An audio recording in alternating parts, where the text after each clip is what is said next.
Sarap kumain ng rice, pero can afford the price. Karne, gulay at fish, gasolina at bilis, mga presyo'y kakainis. Hay, bakit ba tayo'y naghihirap habang ang iba'y nagpapasarap? Kahit anong sikap hanggat may mga kurap na ang business nila ay crime.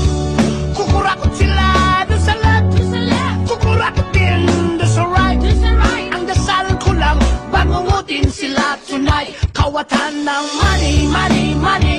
Ay naku, kayo ay huling, huling, huli. Mga adik sa pera, gamal sa kwarta. Tigilan nyo na ang mag-siting-siting, pagkat kayo na ay booking-booking. Huwag galit sa pera, baka kayo makarma. Yeah, lagi na lang nako-compromise, kahit gusto pa ng extra rice. Ang kita'y maliit, laging kapos sa budget. Ako ay nabubwisit. Shit! Bakit pa tayo'y naghihirap habang ang iba'y napapasarap? Kahit anong sikap hanggat may mga kurap na ang business nila